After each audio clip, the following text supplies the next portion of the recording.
السلام علیکم ورحمۃ اللہ وبرکاتہ۔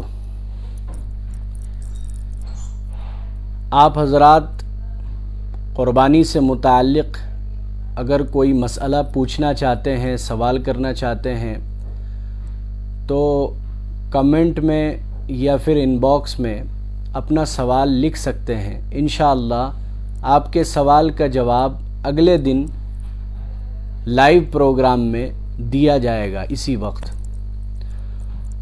آج چند سوالات آئے ہیں۔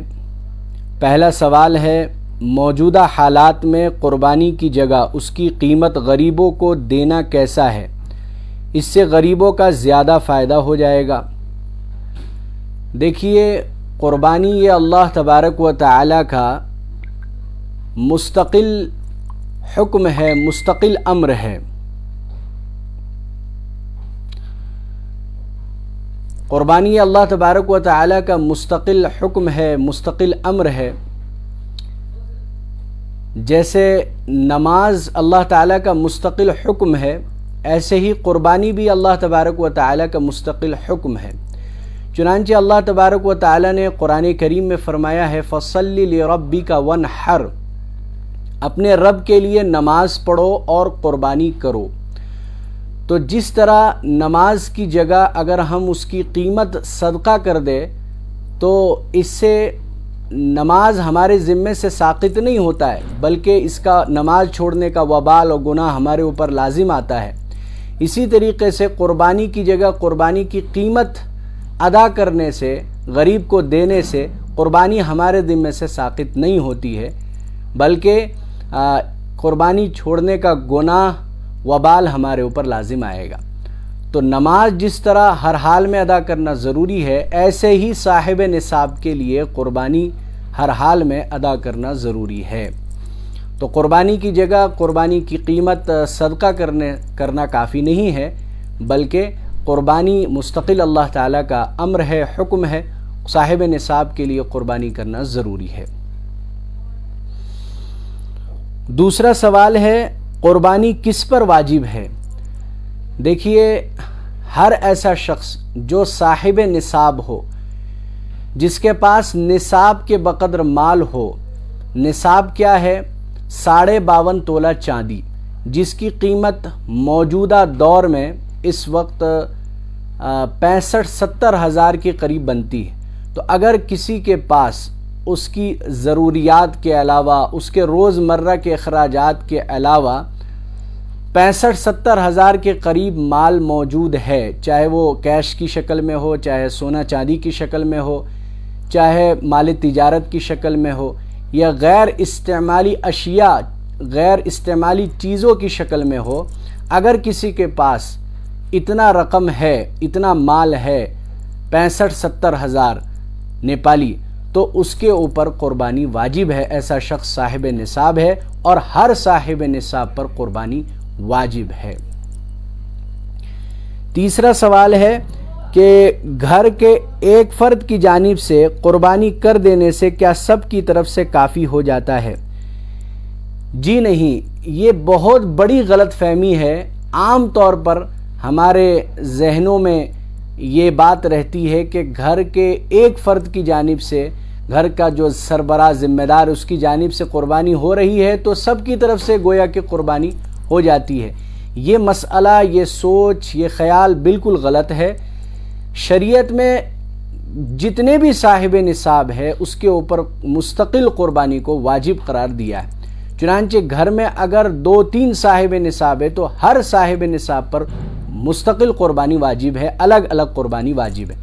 چنانچہ باپ اگر صاحب نصاب ہے، باپ کے پاس نصاب کے بقدر مال ہے تو اس کے اوپر الگ قربانی واجب ہے۔ بیٹا کے پاس نصاب کے بقدر مال ہے تو اس کے اوپر الگ قربانی واجب ہے۔ شوہر کے اوپر نصاب کے بقدر مال ہے تو اس کے اوپر الگ قربانی واجب ہے۔ بیوی کے پاس نصاب کے بقدر مال ہے تو بیوی کے اوپر الگ قربانی واجب ہے، کیونکہ حدیث میں مطلق آیا ہے، من وجد ساعة ولم يضحي فلا يقربن مصلانا۔ یہاں سربراہ اور ذمہ دار، گھر کا مالک ذمہ دار کا مسئلہ نہیں ہے، یہاں حدیث میں صاف کہا گیا ہے کہ جو بھی قربانی کر سکتا ہو، جو بھی مالک نصاب ہو، صاحب نصاب ہو، جس کے پاس 52.5 تولہ چاندی کے بقدر مال ہو اور وہ قربانی نہ کرے تو اتنی سخت وعید ہے حدیث میں کہ حضور صلی اللہ علیہ وسلم نے فرمایا کہ وہ ہماری عیدگاہ کے قریب بھی نہ آئے. اتنی سخت ڈانٹ ہے حضور صلی اللہ علیہ وسلم کی. تو اسی لیے ہر صاحب نصاب کو قربانی کرنا چاہیے. آخری سوال ہے چوتھا سوال ہے کہ گزشتہ سال باپ کے نام سے قربانی ہوئی تھی، امسال بیٹے کے نام پہ قربانی کرنا کیسا ہے؟ یہ بھی ایک غلط سوچ ہے. عام طور پہ ہمارے ذہنوں میں یہ بات ہوتی ہے، یہ مسئلہ بیٹھا ہے کہ اس سال باپ کے نام سے قربانی ہو گئی تو اگلے سال بیٹے کے نام پہ کر لیا، اس کے اگلے سال دادا کے نام پہ کر لیا، اس کے اگلے سال دادی کے نام پہ، اس کے اگلے سال پوتے کے نام پہ. تو یعنی یہ سوچ کے ایک مرتبہ جب ہمارے نام پر ہو گیا تو اب زندگی میں دوبارہ کرنے کی ضرورت نہیں ہے، الگ الگ بدل کر بھی ہم کسی دوسرے کے نام پر بھی قربانی کر سکتے ہیں. یہ سوچ بھی غلط ہے، بلکہ جو صاحب نصاب ہے اس کے اوپر ہر سال قربانی کرنا ضروری اور واجب ہے. تو جو گھر میں صاحب نصاب ہے وہ اپنے نام سے پہلے قربانی کرے گا.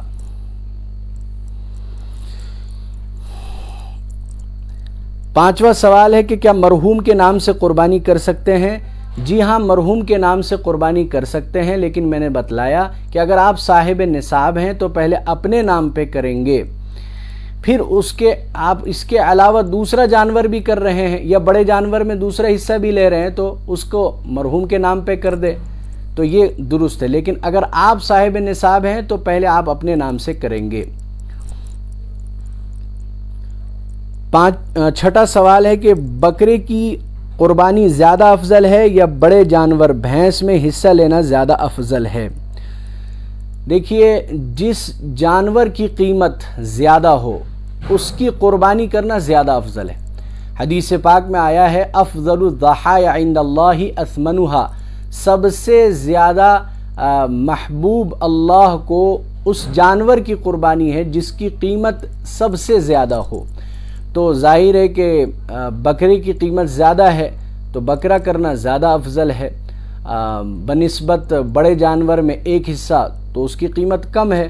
تو بہتر تو یہ کہ اگر اللہ نے مال دے رکھا ہے تو اچھے سے اچھا جانور خرید کر قربانی کرنے کی کوشش کرنا چاہیے. اور اگر وسعت نہیں ہے زیادہ قیمت والا جانور خریدنے کی تو جتنی وسعت ہو اس اعتبار سے جانور خرید لے یا پھر جو ہے بڑے جانور میں حصہ لے لے. اللہ تعالی ہمیں ان مسائل کو سمجھ کر عمل کی توفیق نصیب فرمائے.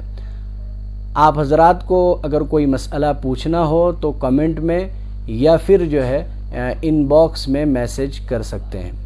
جزاکم اللہ خیرا. السلام علیکم ورحمۃ اللہ وبرکاتہ.